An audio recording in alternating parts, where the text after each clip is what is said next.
All right, so this is real quick. This is a second attempt at making this video. The first one, I had so many different tangents and side thoughts that it ended up being half an hour, which is about 20 minutes longer than I was hoping. So with that in mind, here's the rest. Hello and welcome back to the channel. This is Marcus and today we're going to be talking about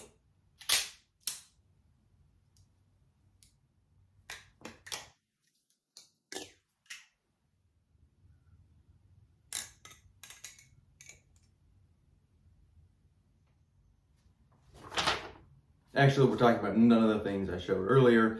We're going to be going over and doing a Balisong review. So I'll be talking about my previous reviews and just kind of giving surface level thoughts on each knife that I've talked about in the past and how it's different from my original review. I have a tendency to be really enthusiastic when I get something new and just be too excited about it and kind of essentially blind to the negatives, which, you know, in my reviews, I'm pretty open about the fact that I'm just enthusiastic about them and happy to just kind of be using them and handling them. And you know, I'm a pretty positive person. So we're going to be looking back, though, and talking about everything covered in every, you know, tier list and every review and just seeing if my thoughts and opinions on the knives have changed since then. The Paradigm and Alien are each getting a review later. The Instagram poll said, do a super joint review. And then as I was making it, I realized it needs to be two separate reviews. It would just be too long otherwise. So this will be really surface level stuff. So here we go. Let's jump into it. The Heibel Custom. I stand by my review. It was crazy sharp. It was a really beautifully made knife. It was just really heavy in the handles and not in like a, oh, it's got a handle bias way, but it was like a 5.5 ounce knife, and it just kind of felt like it, you know? It was balanced pretty okay.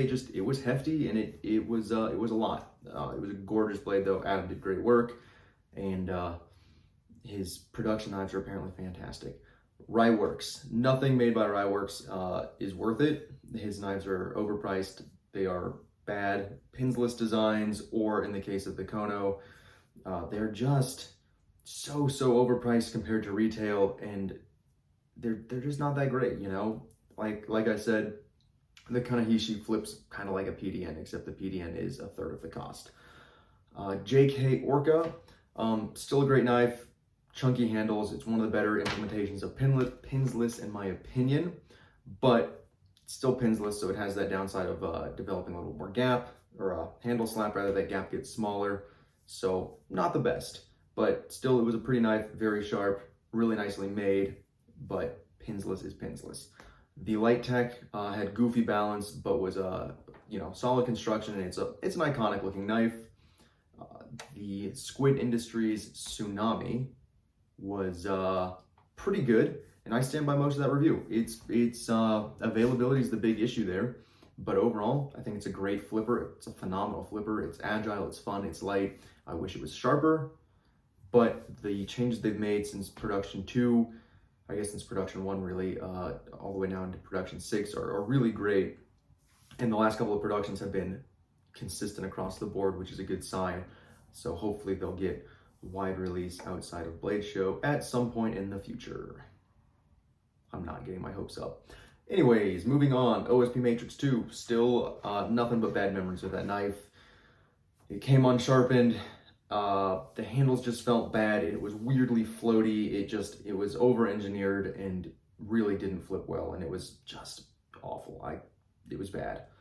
The Matt Cook Dragonfly, one of his better pieces. Matt Cook, or Pinoy Knife on Instagram recently, has just been going downhill, and I think it's just a sign of him being kind of senile, which is unfortunate because he used to be one of the greats, but his work has really taken a slide lately, and the Dragonfly was hefty and unwieldy, but it was, you know, solidly built at least.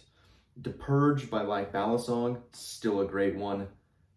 As far as aesthetics go, as far as the feel goes, the particular texturing on mine wasn't my cup of tea. Black Balisong's been putting out some really neat work lately, particularly the Reaper and the Channel Reaper, which people will hopefully have their hands on pretty soon. So I stand by that one. Super sharp, just some slight issues with the tune and the feel. Not my cup of tea, but it wasn't bad, so I stand by that. The Planarian was really neat. I think I stand by that review overall. AEBL steel for the blade isn't my cup of tea. It's not my preference. It feels a little bit cheap given the overall price point of that knife. But it's also, you know, one of the more handmade knives with less CNC involved and a little bit more, you know, hand rounding and hand drilling and everything. So it's really nice. Hopefully there's more work coming out of Benson blades soon. The carbon fiber Basilisk R is a classic. What can I say about it that hasn't been said before? I stand by my point there. The handles were thick. The tip was amazingly sharp, but also on the other hand, that's super prone to breaking. So what can you do there? The Sentinel by Jimpy, the release rate of these was really disappointing. The drop schedule was really disappointing. The knife itself was built like a tank and handled really nicely. And the only real criticism that I can give it is 440C steel for the blade. Again, at that price point, it feels cheap. That one should have had maybe AEBL. S35VN would have been nice, but that's really the only downside. The PDN I stand by that one for the most part. It was really great. I realized after I made my review that it really doesn't fan very well. Casey did a great job putting it together, but the PDN, really, it was a struggle to get it to fan, something about the way the handles were shaped and the balance point. But overall, it's pretty good. I really liked it, and it's a shame that he's going on hiatus, but it seems like his life is improving for the better, which is wonderful to see. The Benchmade 51, we're gonna stick with that one where I put it in the tier list. Terrible for flipping, great for EDC. It's a fun knife for just general carry. It's got D2 blade steel, so as long as you keep it oiled, you don't have anything to worry about there. It's durable, but again, it's not a flipping knife. It's just a folder in the shape of a Balisong.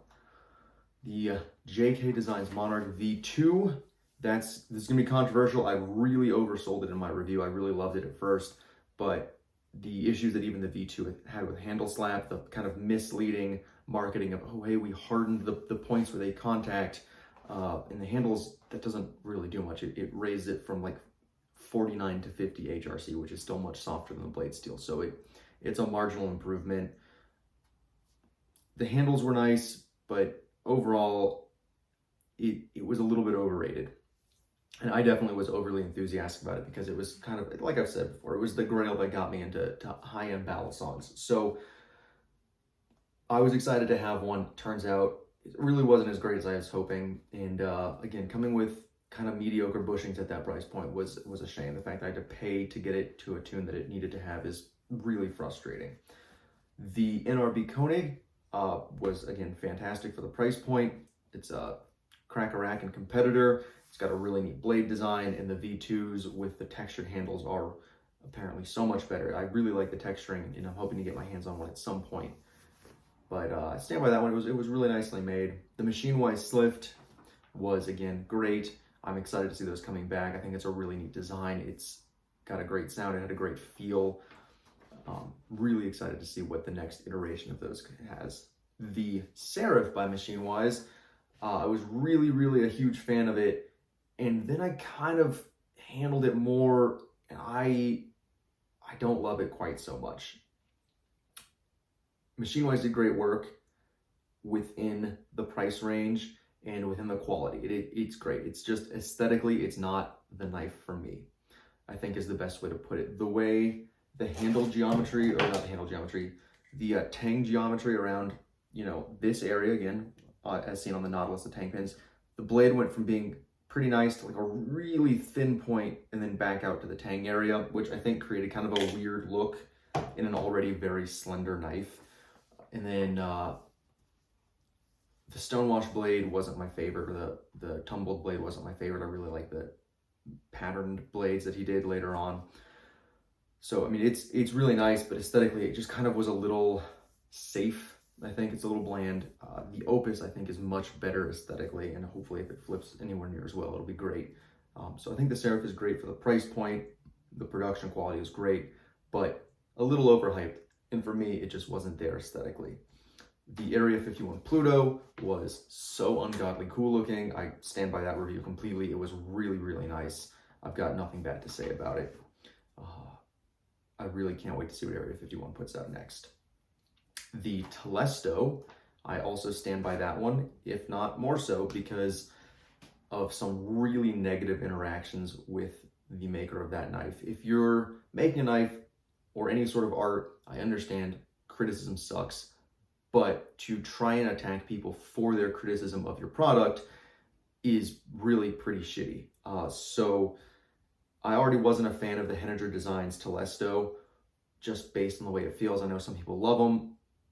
It just didn't do it for me. The fit and finish wasn't great. And then to have essentially been harassed about it and been told, well, there were production issues. Oh, there were these issues and those issues. It's like, well, if there are issues, then don't fucking sell a knife with issues if you know that you're going to be able to get them under control. And if you're going to do that, you have to be willing to take the fucking criticism. So that's a whole nother story. But essentially, the Telesto still doesn't do it for me. It's overrated. It's not great. The balance is not good feeling. It's overall just a really mediocre knife. And the maker, again, Henninger Designs, has really just put their foot in their mouth by just shitting on criticism rather than being open to it and having a discussion.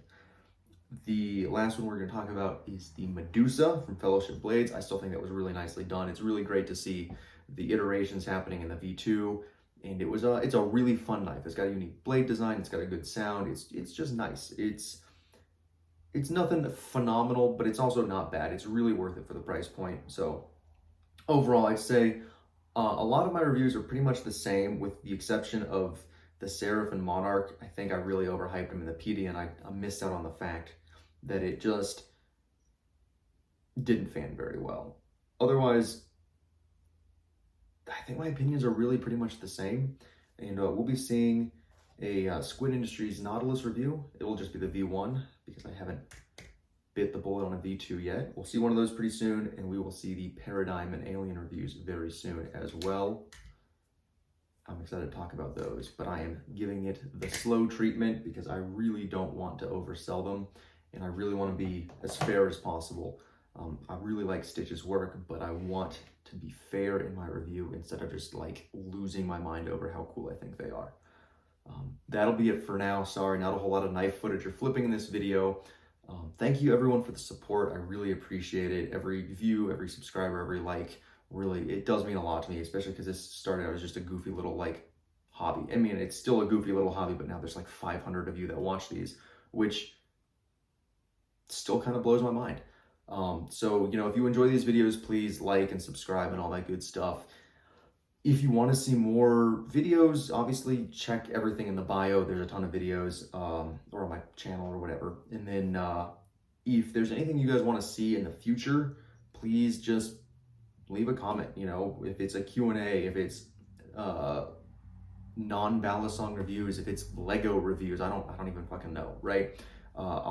Whatever content you guys want to see from me, just let me know. If you want it to be purely Balisong stuff, fantastic, I can keep doing that.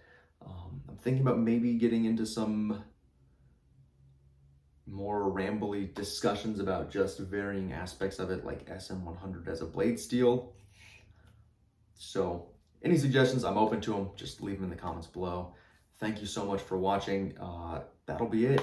I'll see you guys later this week, this month, some point in time, for that Alien review and the Paradigm review. Have a good one, and later.